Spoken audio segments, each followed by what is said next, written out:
I thought my world was perfect. Ethan, my fiancé, the man I'd dreamt of since college, had finally proposed.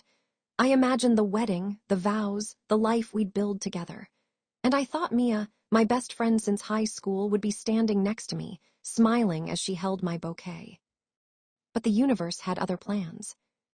It started with small things: canceled dates, missed calls, his eyes darting away whenever I brought up wedding plans. I told myself he was just stressed. I wanted to believe him. Then the Instagram message came. "You should ask your fiancé about the girl he drops off every Friday night." My hands trembled as I followed him that night, my heart pounding like a drum in my chest. And then I saw them. Mia, Ethan together, laughing, hugging, kissing. Everything I thought I knew about love, trust, and friendship shattered in a single moment. I didn't scream, I didn't cry. I went home, printed the photo, and placed it carefully in an envelope on his pillow. When he came over that night, I watched him turn pale. He didn't deny it. He said it just happened. Mia later texted me, claiming she fell in love too. I blocked them both. I canceled the wedding. And for the first time in years, I felt free.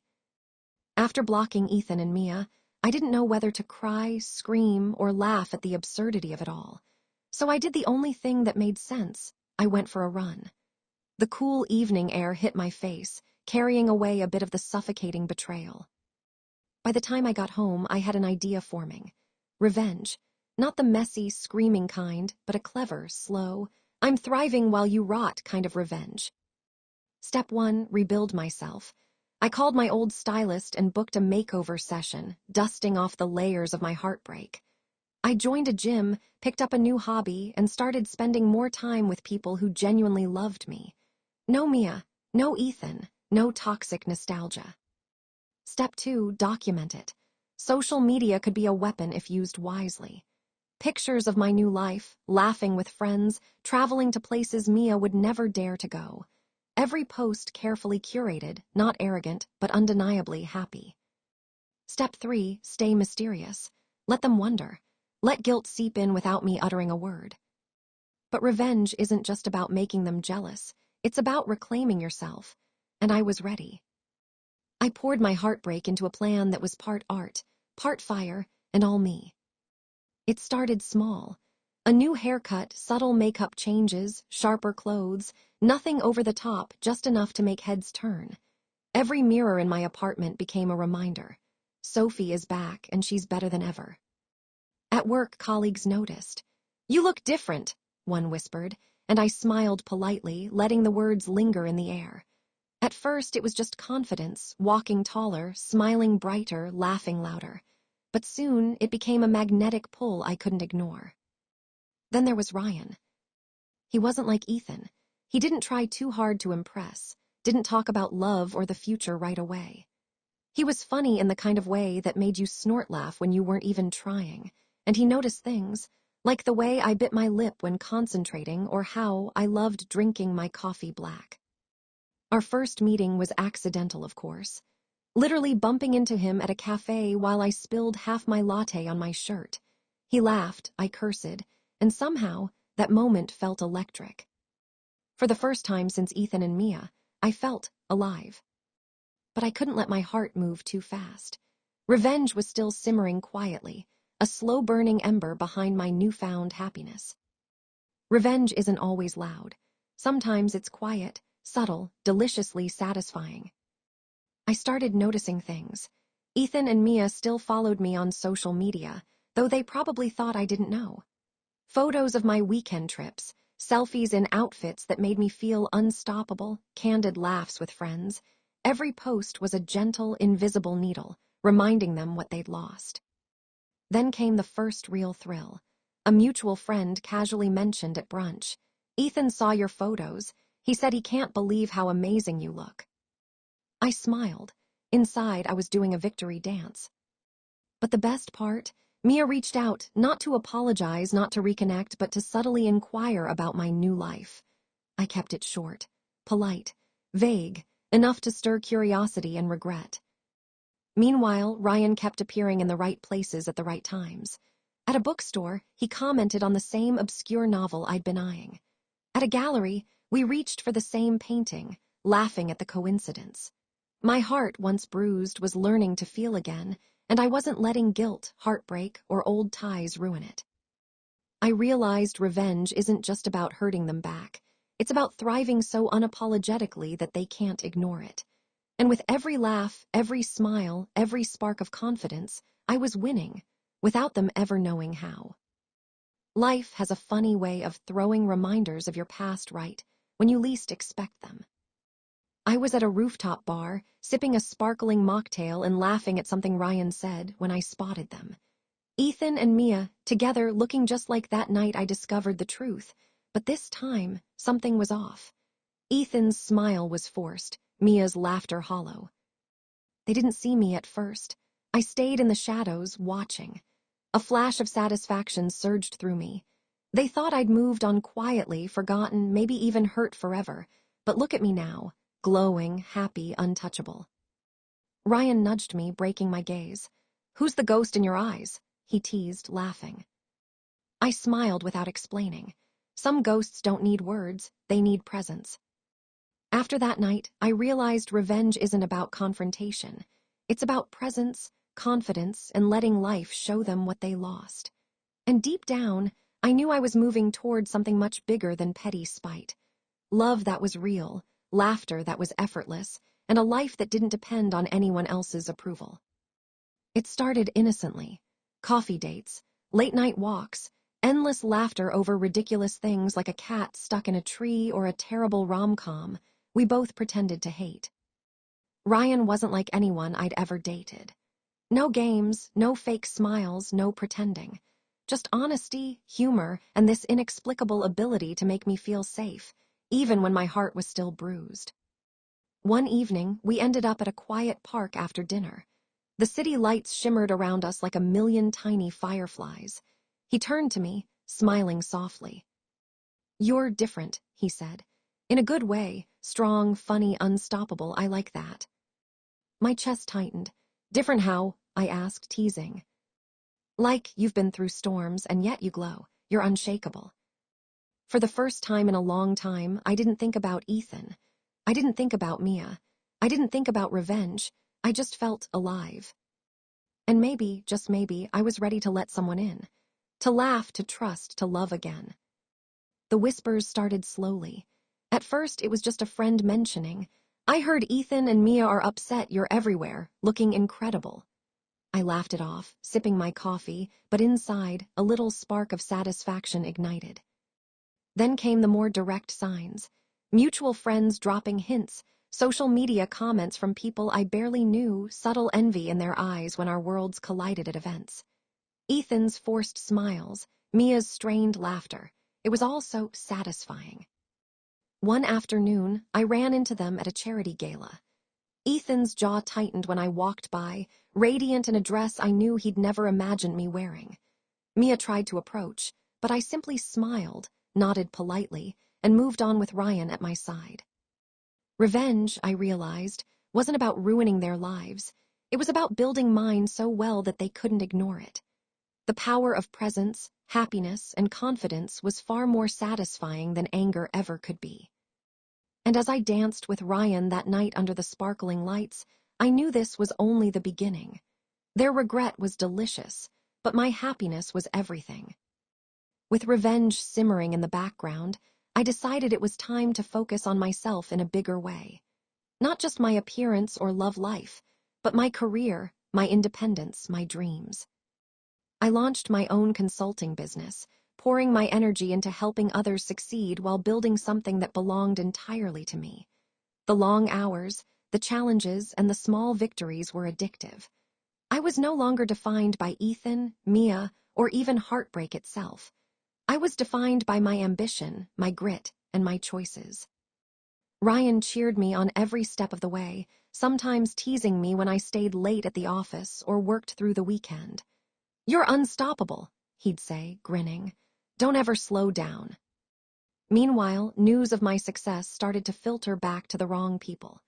Mutual friends mentioned Ethan and Mia's shock, the way they whispered about my achievements, and how it stung them that I was thriving. I realized that the ultimate revenge wasn't just being happy, it was being unstoppable. And nothing, not even betrayal, could stop me from shining. It was a quiet Friday afternoon when my phone buzzed with a message I never thought I'd see. "Sophie, can we talk? Ethan." I stared at it for a long moment, feeling a strange mix of anger, amusement, and pity. Of course he wanted to talk now, after he lost everything, after I rebuilt my life, after I was glowing with confidence and happiness. I didn't reply. Minutes later, another notification, a friend's whisper. "Mia is asking about you. She regrets everything." I smirked. The guilt, the envy, they were finally hitting the right people. But I wasn't going to give them the satisfaction of my attention. Not yet. Not until I knew it wouldn't shake me. That evening, Ryan came over holding 2 cups of coffee. I showed him the messages. He raised an eyebrow, smiling. "Looks like the past is trying to catch up," he said. I laughed, a real free laugh. Let it come. I'm not the same girl they hurt. And that was the truth. Sophie wasn't broken anymore. Sophie was unstoppable. And if Ethan and Mia wanted to see it, they'd have to watch from afar. It happened sooner than I expected. A charity gala, elegant gowns, champagne flowing, and there they were. Ethan and Mia, side by side, pretending everything was normal. For a moment, I felt a flicker of the old hurt, but it passed quickly.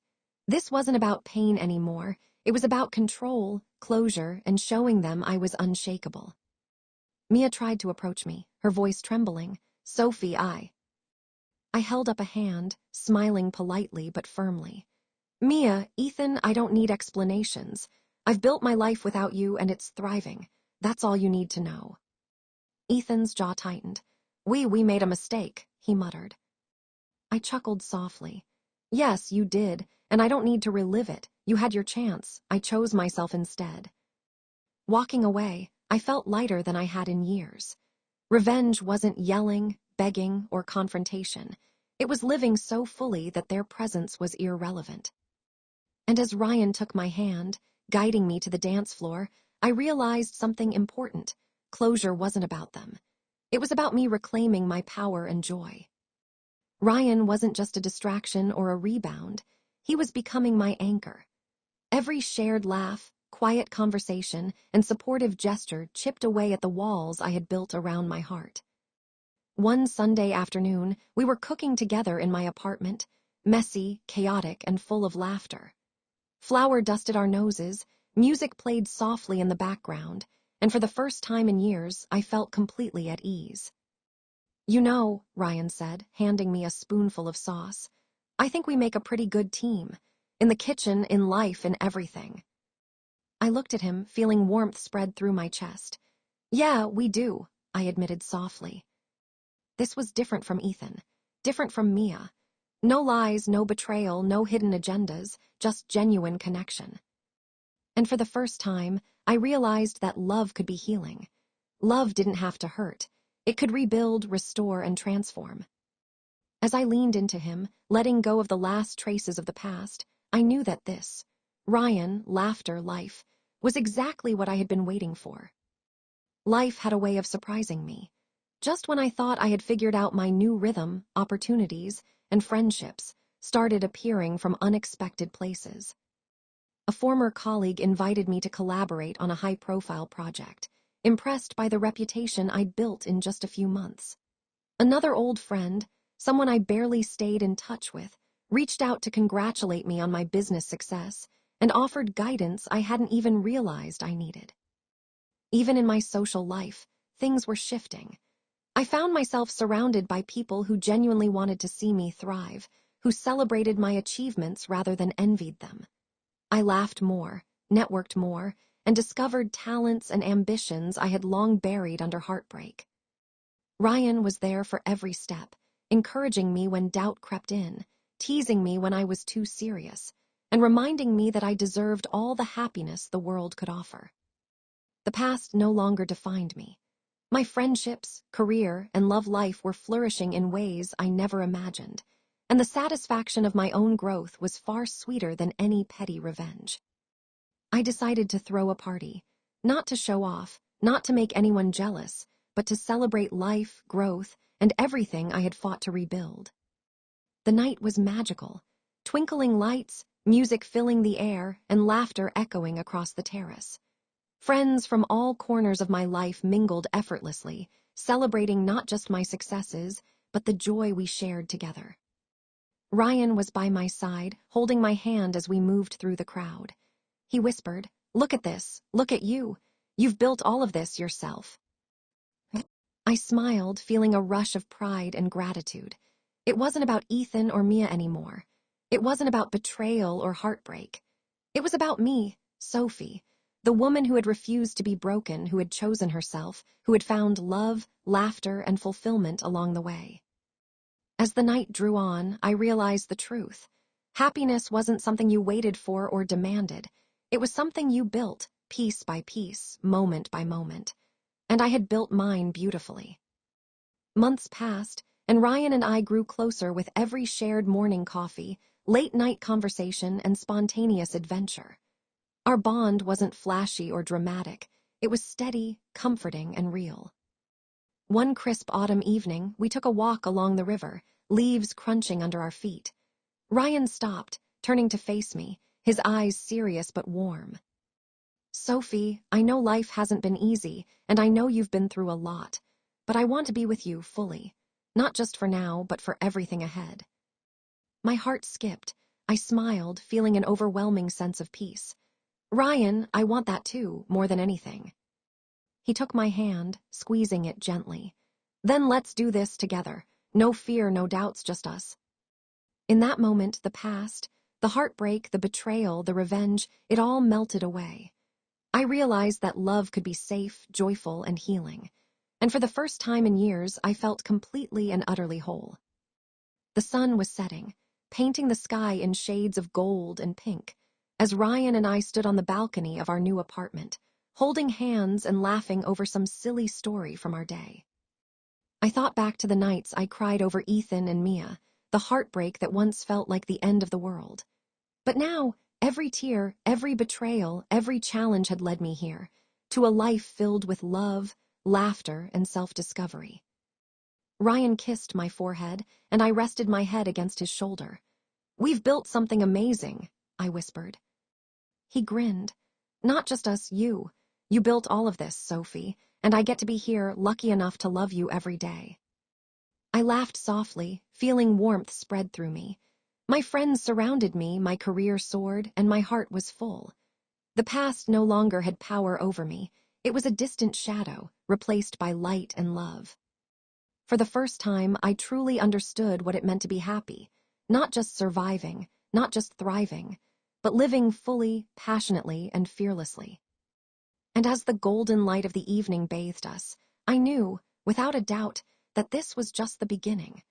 A beginning where love, joy, and laughter would never be denied again.